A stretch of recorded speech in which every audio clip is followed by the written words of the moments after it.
जय हिंद। आज हम बात करेंगे जल प्रदूषण के बारे में, जो कि आम जो जनजीवन होता है उसमें काफ़ी ज़्यादा समस्याएं जो उत्पन्न होती हैं जल प्रदूषण के कारण ही होती हैं। ठीक है। जितनी भी आपके शरीर में बीमारियां होती हैं, जैसे हैज़ा हो गया, पीलिया हो गया, जॉन्डिस हो गया, ये जितनी भी समस्याएं होती हैं वो जल प्रदूषण के कारण ही होता है। अगर आप जल प्रदूषित जल पीते हैं तो आपको कई सारी समस्याएं आ सकती हैं। ठीक है। तो हम अपनी वीडियो को स्टार्ट करते हैं। ठीक है। आज हमारा जो टॉपिक है जल प्रदूषण है, यानी वाटर पोल्यूशन है। इसमें क्या होते हैं, देखिए, जल जल जो होता है वो दो तरह से होते हैं। एक तो आपका होता है भूमिगत जल, जो जमीन के अंदर मिलता है हमें। ठीक है, जमीन के नीचे मिलता है। और एक होता है जो जमीन के ऊपर मिलता है, जैसे जो आपकी नदियां हो गए, तालाब हो गए, समुद्र में जो जल होते हैं, वहाँ पे जो जल होते हैं वो भूमि के ऊपर होते हैं। लेकिन जो भूमि के नीचे होते हैं, जिससे हम कई सारे उपकरण के द्वारा उनको हम बाहर निकालते हैं और वो पीने के योग्य होते हैं नहीं होते हैं, ऐसी दो तरह के जल होते हैं। इनके बारे में हम पूरा जानेंगे। ठीक है। तो देखिए, जो भूमिगत जल होते हैं, पहले तो हम इनके कारण जानेंगे कि भूमिगत जल जो होते हैं इनमें किस तरह से अशुद्धियां मिल जाती हैं और क्या कारण हो जाता है। ठीक है। तो जो जल प्रदूषण किसे कहते हैं, जो कि कोई भी जल है, अगर उसमें असामान्य कोई ऐसी अशुद्धियां मिल जाती हैं जिससे आपको उस जल पीने में आपको असामान्य लगता है, तो वो क्या होता है, आपका जल प्रदूषित हो जाता है। यानी इसी उसको हम क्या कहते हैं, जल प्रदूषण कहते हैं। ठीक है। तो भूमिगत जल में क्या होता है कि आर्सेनिक की मात्रा बढ़ जाती है, जिसकी वजह से वो जल क्या होता है, पीने योग्य नहीं होता है। ठीक है। इसी चीज को हम कहते हैं जल प्रदूषण। मतलब आपका जो जल है, भूमिगत जल में आर्सेनिक की मात्रा बढ़ जाने के कारण क्या होता है, वो जल क्या हो जाता है, प्रदूषित हो जाता है। इसका असर आपको ज्यादातर कलकत्ता, जो बांग्लादेश, जो आपका वेस्ट बंगाल है, आपका वेस्ट बंगाल, वहाँ पे ये समस्याएं आपको देखने को मिल सकती है। जो कलकत्ता में है, आर्सेनिक की मात्रा बढ़ जाती है जो भूमिगत जल है, और वहाँ पे आपको समस्या ज़्यादा मिलती है। दूसरा जो रीज़न है, आपका ऑक्सीजन की मात्रा में कमी आ जाना। जैसे आपका जो पानी है कितना पीने योग्य है, वो आपका उसका ऑक्सीजन लेवल बताता है। अगर उसका ऑक्सीजन लेवल कम है तो डेफिनेटली वो पानी आपको नहीं पीना चाहिए। रीज़न होता है कि आपका पानी वो प्रदूषित है। ठीक है। तो ऑक्सीजन लेवल भी आपको बताता है कि आपका पानी कितना ज़्यादा शुद्ध है। ठीक है। एक होता है बीओडी डिमांड, यानी बीओडी यानी बायोलॉजिकल ऑक्सीजन डिमांड।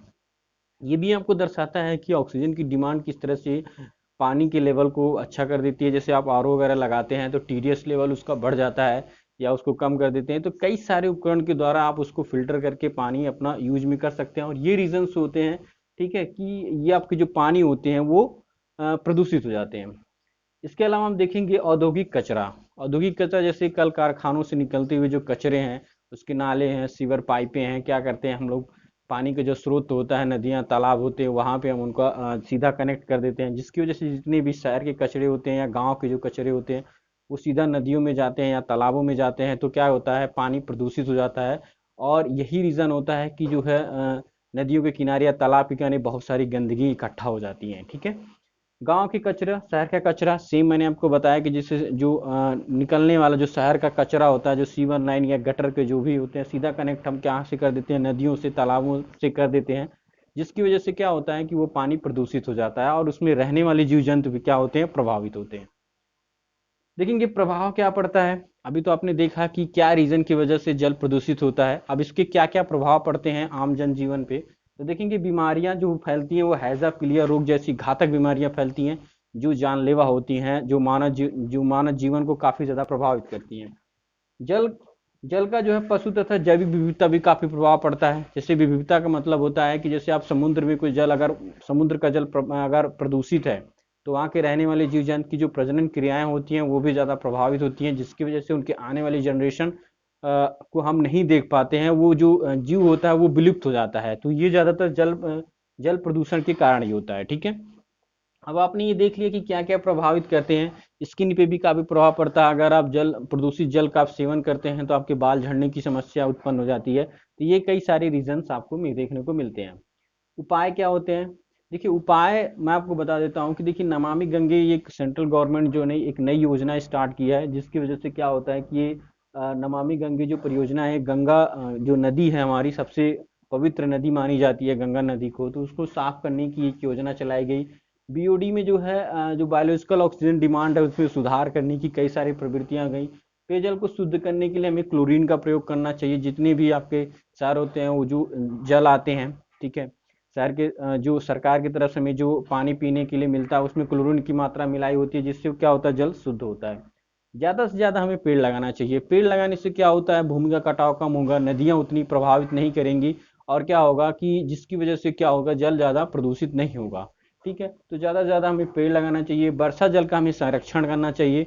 वर्षा जो होती है उस जल को हमें नदियों, तालाबों या समुद्र में नहीं जाना चाहिए, उसका हमें उपयोग करना चाहिए, ताकि हम उस जल का सदुपयोग कर सकें, उसको अन्य कामों में ले सकें। ठीक है, तो अभी आपने देखा कि जल प्रदूषण यानी वाटर पोल्यूशन क्या क्या रीजन से होते हैं और किस तरह से होते हैं। ठीक है, कई सारे रीजन की आप देखें, औद्योगिक रीजन के किस तरह से होते हैं, क्या क्या समस्याएं होती हैं। तो आपने देखा कि इसका जो है रीजन देखा, साथ में इसका प्रभाव देखा किस तरह से प्रभावित करते हैं, और इसके उपाय भी आपने देखा कि इसको किस तरह से आप इसको साफ कर सकते हैं। ठीक है, तो ये था जल प्रदूषण।